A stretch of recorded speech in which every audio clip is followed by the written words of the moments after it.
Morning class, good morning class. Welcome back to our class.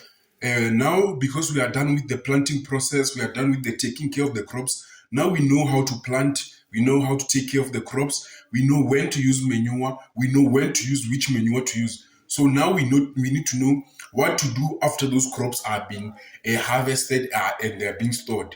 So today I'm going to tell you how to evaluate the market and how to get the market for yourself. So in this instance, I'm just trying to tell you that how to create a market for yourself.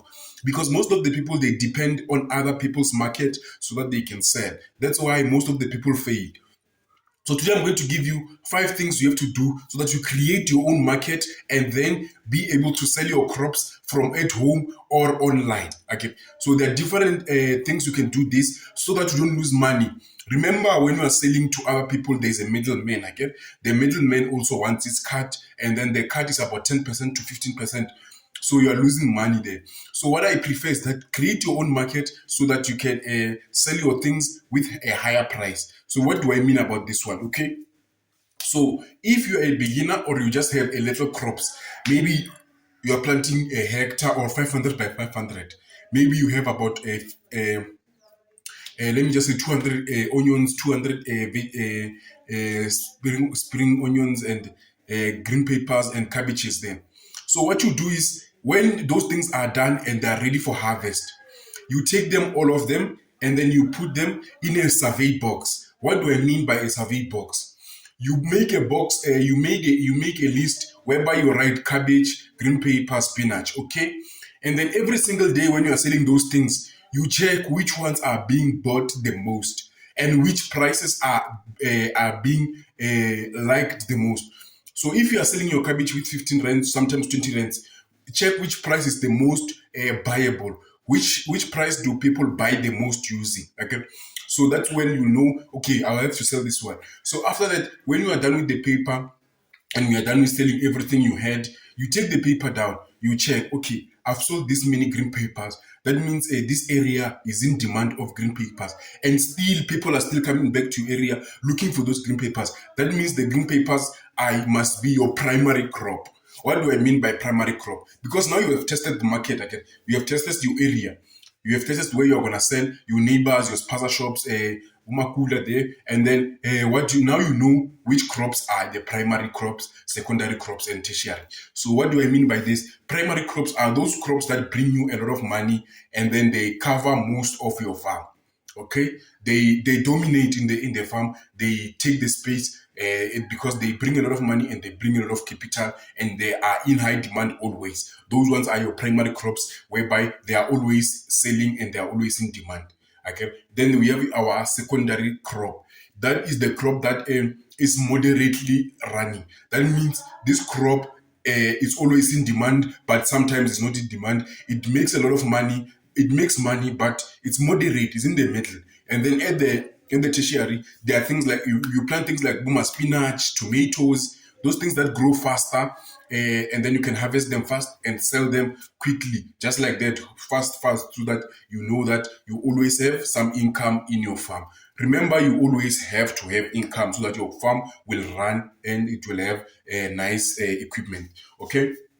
So, what do you do when you get the paper that I was telling you about after harvesting and then selling and then seeing the market? Okay, then you decided that okay, the green paper is my first primary crop, so you're going to plant that green paper at a large scale. Okay, now because you know your market, you know what your area is looking for, and you know what you can dominate in. So now you open things like TikTok account, YouTube account, and Facebook account so that you can advertise yourself freely without paying anyone.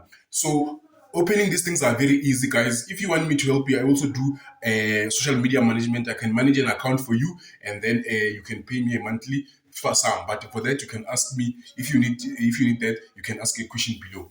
So you open things like TikTok, Facebook for attraction and orders. Okay, and then also what you will need a working cell phone and a working WhatsApp number so that those people who are from WhatsApp and they want you, they can easily contact you and then get to you. Okay. And make sure that your things are always high quality. Because if your things are not high quality, and you, when you are taking pictures, you show high quality things, but when people that are coming to buy, they're not that the same product, you are going to lose customers. So this is how you create your own market. You first research your area, because it's very hard to dominate another area without dominate your area first. So in your area, you have to know that I am the one who supplies green papers. I am the moderator and I'm the major. So if you know that I'm the one who, everyone, they know that when there's parties, there's funerals, they come to me for veggies. That's where you can expand. That's where you're going to advertise for Uma ShopRite, Uma Boxer there, because at the beginning you can't advertise for Boxer, you can't try to supply Boxer, because you won't be able to supply Boxer. Not that I'm taking you down or saying anything. No, remember things like Boxer, Checkers, ShopRite, they need routinely supply. So if you supply maybe twice a week, that means you must do that until the contract ends. And if you're a beginner, you won't be able to run with that schedule. So you will end up losing the contract, and then you will be mistrusted for the rest of your career. So the best thing to do is start at the stepping stone. Where your area is, make sure that the area, you dominate the area. Every shop knows the way to get the veggies. You know that when I harvest this, someone already has an order. It's easy to do that because you need to survey the place first, as I said in the beginning. Make sure that you write everything down. You know which one sells the most. You know which one makes more money, and you know which one sells recurringly. When I say recurringly, I mean things like spinach. You see spinach. Spinach sells recurringly because it's always eaten, and it's an everyday meal. Things like green paper, they take time to grow, but when they are ready, they sell every single day. And then things like onions, beetroot, those ones are really moderate, because they are stable. They are stable. Onions, tomatoes, beetroot, they're always stable. Their price does not disappoint. So make sure that you investigate, and then so that you can be able to grow, guys. What I want here is ask for all of us in here to grow. I don't want to put you in a area whereby I know that if I tell you that, okay, let's apply for ShopRite right now, and then you get the contract. What are you gonna do if they say supply us maybe four times a month or 2 times a week? Will you be able to supply that much? You see, so make sure that you know that you are supplying your area, and then the money that you make from area, you invest it into land so that you can expand and grow more crops. When you are growing more crops, that's when you can start now saying hi. Because now I have an hectare, that means 500 I can plant green papers, and 500 I can plant green papers. That means the whole month I'll be able to supply the green papers, because 500 half a hectare is very, very big. So check things like that, guys. Don't rush to supply big markets, because already in the group I hear people asking me, hey, you said you're going to tell us how to supply the big market. Guys, you are not ready to get to the big markets.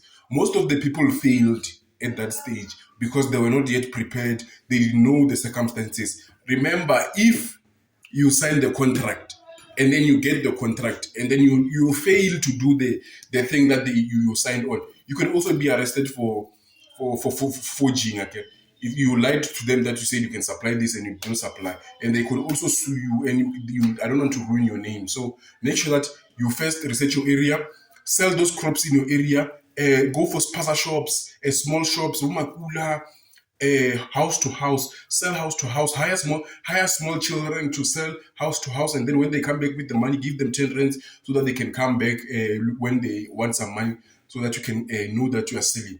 And then when you know that now I'm dominating my area, the whole area knows where to come and get fruits. That's where you know now you start growing, you start making money. Everyone start wanting your crops, and your TikTok account is growing, your Facebook account is growing.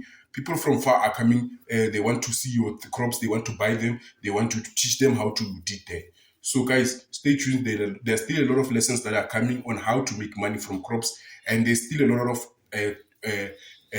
lessons to learn on how to make money and manage a farm. Remember, planting and managing a farm, there are two different aspects, because managing the farm is about money, investment, and growth. And then farming is about planting, harvesting, managing the crops. Managing the money is another factor that is killing most of the farms, because They don't know where to take the money or do what with the money. So stay tuned for more tips on how to do that and how to grow your farm from the scratch. Thank you guys for support. And those who didn't pay, guys, those who didn't pay, today I will remove them from the group. Thank you.